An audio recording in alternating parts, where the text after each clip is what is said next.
President Donald Trump is already, in my opinion, shaping up to be a really good president. I predict he'll be a great president when this is all said and done. But just wanted to put together a small video documenting what I think of him. When he first announced that he was running for president, it did catch me by surprise because besides knowing that he was somebody in the finance world, real estate world, with a fairly big name, really didn't know much about him. So I had to dig in.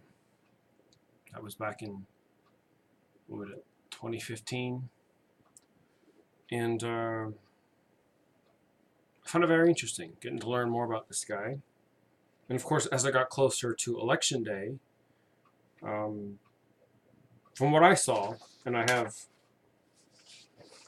took careful stock of the numbers coming in at the primary votes, and I used the primary votes and how many different primary people came out to vote for my prediction map for voting, which turned out to be pretty close to what actually happened. So I'm of the opinion the primary votes give you a very good indicator of how that election is going to turn out. Anyways, paid very close attention to the election and really started to get in deep, getting a couple of Mr. Trump's books and just watching whatever videos were available online, especially older ones, documentaries that were made on him, and listening to what his friends, people who were close to him, said about him. Of course, a lot of them did interviews and went on to the talk shows and did little news clips, so you got to hear a wide range of opinion. It was obviously easy to find detractors and people who would say things against him. It can be quite funny. Still to this day, I think it's rather entertaining to look up YouTube compilations of all of the different political experts and pundits, as they call it, news people, especially with the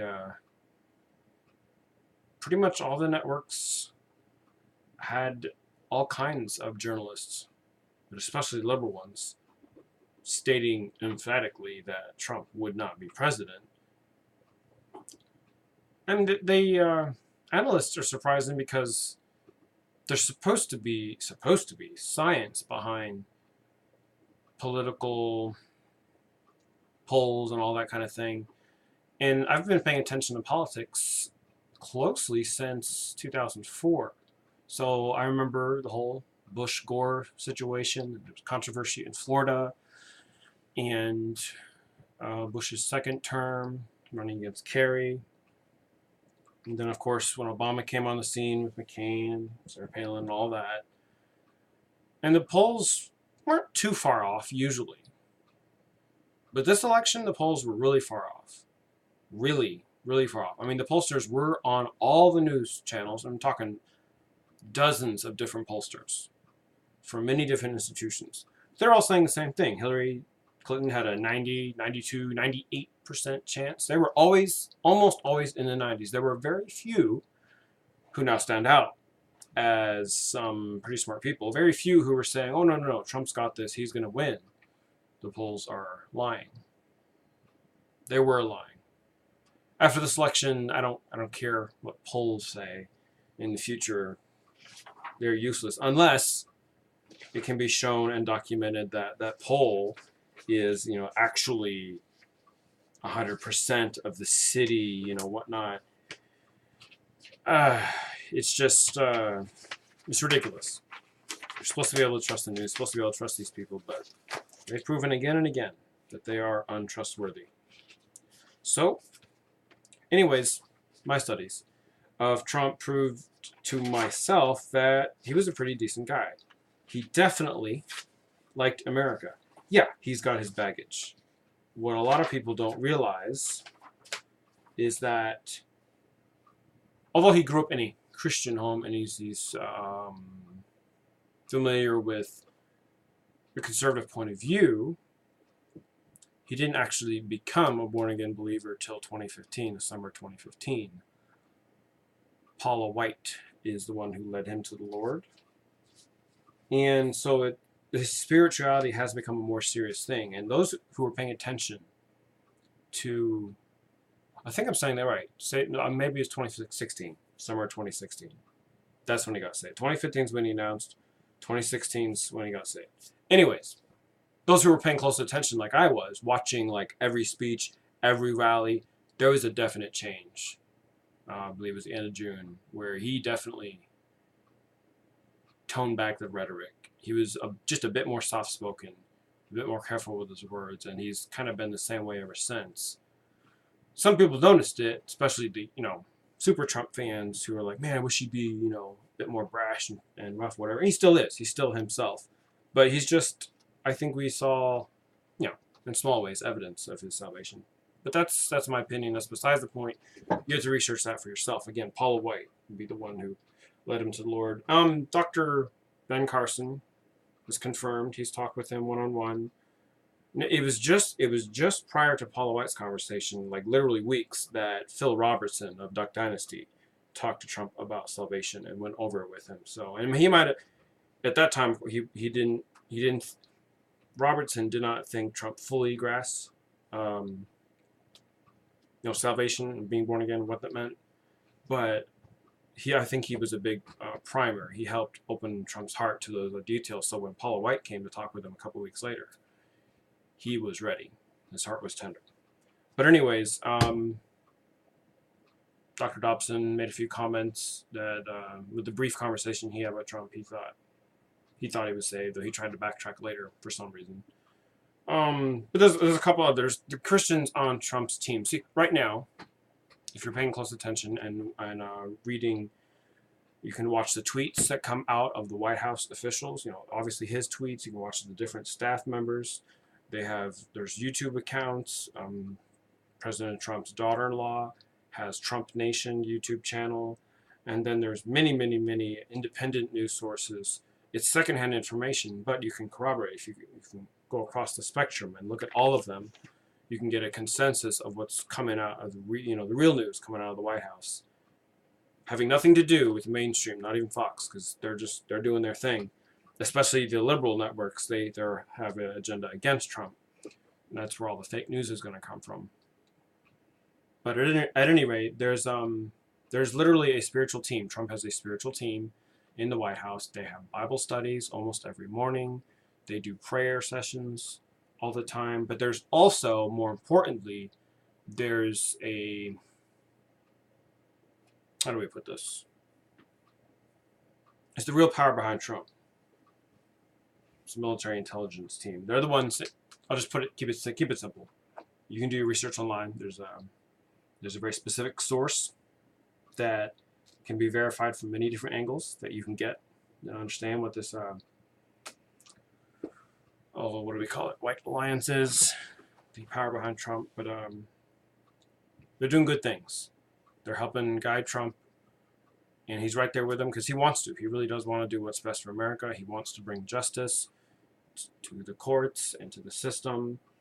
And of course, besides that team, there's a lot of people in America who are on YouTube or have their own blogs or whatever, and they're patriots and they want to support the president and they want to support America and they want to do what's right. Many of them are Christians. Mary Colbert leads a prayer team, I believe, just about every day, and she has a network set up and they have a website where across the nation and almost every state they have prayer groups that pray every morning over the administration, over the president, for this country, for revival, all those kind of things. It's very good. There's a lot going on, and that's actually very good. That's not making it to the mainstream news. You have to do your independent research, and of course that requires a lot of time and effort, because first of all, if you've never done this, if you don't know what it means to read or listen to independent news networks, but just on the platform of YouTube alone, which is the largest at this time private video channel source online, there's a lot of different sources on there. Some from within the White House, many from outside, but you can corroborate information. Infowars is a big part of that, though they're out on the front lines. They're more of the tip of the spear, and Alex Jones specifically does things. Him and his team on purpose make sure that they are on the forefront of the attention getting for the media. And they do that on purpose so that the rest of the private journalists and mainstream media and independent news groups can do their job without as much molestation. It's very good work that they do. But anyways, with Trump, I meant to focus this video more on him. From what I see, yeah, he's definitely got flaws. I don't think I need to really go over those. You know, he's on his third marriage.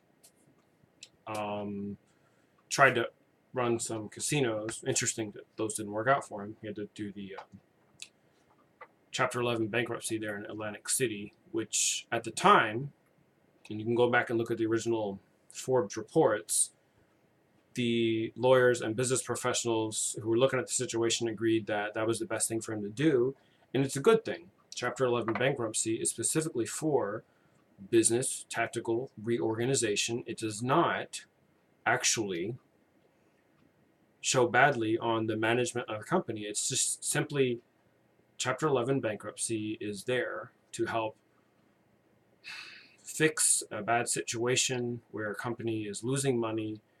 It's something that they cannot fix otherwise. Chapter 11 is to help. And that's the only type of bankruptcy Trump has had to file. He's never had to file personal bankruptcy.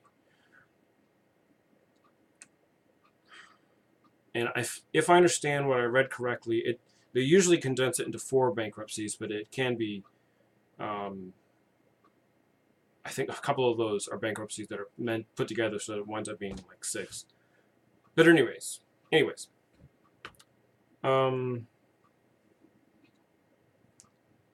guess what I should do is go over the things that make me trust that this is not only a good man and patriot who loves his country, but he's not controlled by anybody. For one thing, for those of you who might get into conspiracy research, Trump has no connections with Freemasonry. He's never been a member. He's not even an honorary member. He has no deep connections that I have seen yet of being like very close. Because he has friends of all kinds and acquaintances of all kinds. He's at least once, while being president, said that the Clintons have been friends.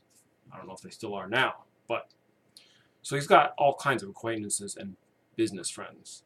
But when we're talking real friends, he seems to have it's a variety of all kinds of from all kinds of walks of life, but not any really bad connections, I would say. I mean, the closest dark connection that he has is his son-in-law, Jared Kushner. And the reason he's a dark connection is just because Jared Kushner's dad was involved with some illegal stuff that wound up putting him in jail. So Papa Kushner is in jail. Jared himself, as far as I know, is not involved in too much illegality. There may be some things that might surface. I don't know if they're a big deal. We'll wait on those. That's kind of a different topic. So yeah, other than Jared Kushner, up close, Trump's connections are very good. He's got some very good friends. Many of these people, they're not like necessarily famous people. They're just good people. They can be business people, other celebrities, just private individuals that he knows. At any rate, so who his friends are, it says something about him. The people who did come out on the news and in TV and on YouTube with interviews to speak in favor of Trump, they have a lot of good to say about him. Definitely Trump's kids represent him very well. He has very good kids. There's a lot of good to say about them. I mean, my goodness, even Hillary Clinton had to admit and made a big point of it during the third debate that she was impressed with Trump's kids. He's got 5 of them. Two older boys, 2 older girls, and then the youngest son, Barron. So 5 kids. Barron, of course, is 11, living in the White House. Him and Melania. Melania is his current wife. His previous wives were Marla Maples and Ivana Zoldanakova, whatever. But Ivana was the one he was married to the longest at this point, I believe. At any rate, what his previous wives have to say about him is also very telling. They actually have a lot of good to say about him. And I noticed, because again, leading up to the election and shortly after, still to this day, I watch a lot of what he puts out. Not everything, but I definitely watch just about everything he put out. Anytime he'd speak, interview, any of that, or his friends or family would interview during the election and shortly thereafter, I saw that several times he was asked about his previous wives, and he always took the blame. He always said, I was wrong. I focused on my business. I did not give them the attention they deserve. He said that at least 3 times that I saw. It might have been even 4. But I just thought that was interesting. He takes the blame for not taking care of his previous wives the way he should have. What else? His business does reflect on him very well. The size of it, the success of it. Though it's true, there's a whole lot of buildings, at least that I can see, there's a whole lot of buildings that there's loans, and so you would argue it's not directly owned, but nonetheless, the banks, Forbes, the business organizations that monitor all that stuff consider it assets. Even the stuff that he doesn't completely own outright, but he has his name on it, it's still considered an asset, and it's still a plus for the Trump team, the Trump company. But so his business, where he certainly had his failures. He had little projects he tried, like Trump Steaks, Trump Wines. He tried to do a Trump airline for a little bit. Those didn't fare so well. Other things obviously did extremely well. The real estate business and the golf resort business being the 2 biggest things. He also did very good with selling books. He has a number of books out. And of course, when you got a guy who's making billions and taking old, dilapidated structures back in the 80s and 90s and making them beautiful and just excellent. If you go visit Trump Tower in New York City, it's not the biggest building, but it's a nice building. You go inside, it's impressive. It's very impressive. It definitely has a nice, I think, first class look to it. It's a little flashy for me, but I don't like gold as much as he does. He likes gold, and the pink marble and the gold, it's palatial. It's very beautiful. Anyways, Trump has his style, and definitely the show. One of the things that was most successful about him was the show, The Apprentice. He was able to bring in a lot of money with that as well as fame and notoriety. He made himself very much a celebrity with the show of The Apprentice. And what's very interesting is, and Ronald Reagan said this, that it really helps a president to know how to be a good actor. And Trump does know how to be a good actor. And I think he's using that to a large degree. It's his current role as president. And it's just the nature of being a president. You're in front of the TV. You're in front of the camera. People are always looking at you, always evaluating you. So, of course, the better you are presenting yourself, the better you're perceived. And he's not the best at presenting himself. He kind of fumbles over words. He's not the most eloquent. He likes to talk in simple terms, simple terminology. He doesn't come across as the most intelligent person. If you were just listening to his speeches, I've listened to a lot of them, gotten used to it. And he does. He likes to keep it simple.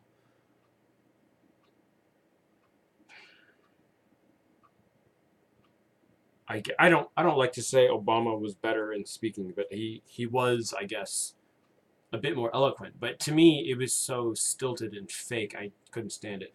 Reagan's a much better example. Reagan, we love to hear him talk. He was very good. I still like to, you can go on YouTube, you can still listen to his speeches. It's so good to hear him talk. Trump did get to meet Reagan, I believe, a couple of times. And he looks up to him, of course, a lot. Though the way he's headed and what he's doing, he's working hard. Again, those of you paying attention to the White House, the posts that they put out, the tweets that the president puts out, he's keeping busy. I've noticed, some of my generation and older folks have made comments about not getting the tweeting and thinking it's unprofessional to tweet. I definitely don't agree. This is the modern age where social media is becoming the norm for communication. It's actually extremely relevant that he uses a modern social media platform, which he has an official White House, presidential, Twitter platform, Facebook, YouTube, all of that. And he uses those, but he uses Twitter the most because it lets him post directly, hey, this is what I'm thinking. This is what I have to say. It's it's not the best, but it's a decent platform for him to get his word directly out. He posts YouTube videos. He does the weekly address to the nation, a couple minutes long, where he just states how things are going, what's going on, and of course, anything he does where it's in an official form, that's on C-SPAN, it's on the news networks, it's posted all over YouTube, and of course, all of the independent news companies present it, so you don't even have to watch it with a left-leaning bias. So hopefully I've given at least a half-decent idea what I think of Trump. I definitely think a lot of him. I think he's doing a good job, but that's because I'm watching him very closely. People worry about things, like especially as I'm about to post this video, the omnibus bill just came out, and most people are worried about it. Over 2,000 pages. But if you were actually to examine this bill and know the history of it, this really is not a bad thing. Though the president did admit several times, he made it very clear that he didn't like everything in the bill, but the importance was national security, the national defense. He made that very clear, which is why he signed the bill. The military funding aspect of it was more important than the negative parts of it. But the good news is, for those of you who get into and examine not only the bill itself, but the history of it and how this works, omnibus is different than a congressional budget. And in this case, it's a very good thing because it's under the control of the president. So, and if you were to look at the bill, it's one of the most controversial things for us conservatives is that there's supposed to be $500 million allocated for Planned Parenthood. Funny thing is, no matter how many times I search through the bill, you cannot find, because you can do word search, Planned Parenthood's not mentioned at all. Abortion is, several times. And the bill specifically says that money for this omnibus cannot be used. Funds from the omnibus cannot be used for abortions. And it says it very clearly in several different parts of the bill. So that's good. That's the biggest worry that conservatives would have with that section of Planned Parenthood funding. I put funding because all of this is up to the president. It's under his control. That's how the omnibus works. It's under the direction and the guidance of the president. So he can, because he did make a big fuss about national security, he can, under the interest of national security, claim other funds in the omnibus bill to take care of security, such as building the wall, funding the military, special projects with the military, any of that. So Planned Parenthood may not get anything. But even if they do get something, which, yeah, I don't like that, but they can't use it for funding abortions. They cannot use it for that. And that's key. I think if people just took the time to study that, they'd understand that this is not as bad as it looks. And of course, it's not even his fault. This bill is something put together with Congress, which of course is at this time doing a horrible job.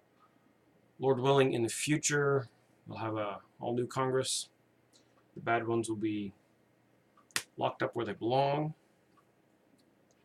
But as of right now, March of 2018, I'm very proud to have President Trump in office. Very glad that he is there as opposed to Hillary. That would not have been good. He does a lot, Mr. Donald Trump, for being 71 years old. He does a lot. Keeps very busy. The news media make a big deal about him. The rare times that he goes and takes a break at one of his many resorts. He doesn't do it that often. He keeps busy, sometimes working through the night. But he's always been that way. Those of you who study him, he's just a hard worker, kind of a workaholic. He works really hard. But he loves the good things in life. He loves his family. He loves this country. He made it very clear in multiple speeches that the whole reason he's doing this is because, A, He wants to give back to the country that has given him so much. That's exactly what he stated. And B, he wants the future to be better for all the young people growing up. He wants America to survive. And he knows, just from his business experience, he knows that the way we were going wasn't working. And so he has already started this process. And I'm very glad of a lot of the things he's already done. He's already started a process to start fixing and overturning the many different things that have been put in place by the New World Order agents to destroy our country. He's flipping it around. And I definitely pray for his success in this area and pray that it continues. It really is heartening to see all that he's done so far. If you were paying attention during the Obama years, too much was done. But Obama didn't do nearly as much as Trump's doing, thankfully. Trump's getting a lot done for the good, a whole lot done. One of the clear signs of that is the huge uptick in the arrests of the very bad people in the country, not just the illegal immigrants, but the very violent criminals, human traffickers, pedophiles. This is huge. So I'm very glad to see that these things are finally happening under Trump's administration. His Justice Department is working overtime. And yes, there are definitely globalists. There are definitely pawns of the elite in his administration. But if you've noticed, there's a regular in and out. He doesn't keep them for long. He uses them and he lets them go. He and his team, they know what they're doing. And they've got this handled. You can do your own research. You can get online. You can verify for yourself how well things are going. Or you can trust the fake news. But they're not going to lead you anywhere near the right. Fox News, well, they do a little better. Sean Hannity especially, Judge Jeanine, they do a much better job of getting a better perspective out there. But you've really got to get online and get into the independent news networks. If you go to my website, which will be linked below, go to my news connections. That's a very good place to start. I don't have all of them there, but I have a lot of them there. You can start there as far as looking at new news sources. InfoWars is a good news source. They have their own style, their own flair. Maybe you will like it, maybe you won't. There's One America News, Next News Network, WorldNet Daily. And if you just need something quick, you know what? I'm going to link two other things. I'll link my friend's podcast because he gives a nice, simple, largely, it's pretty much, there's like as little bias as possible. It's just giving you the news of the day. And I'll also put a link to Drudge. That's a good web page to go just real fast to look at. Just a one page, look at what's going on. But as always, have fun researching. Thanks for watching.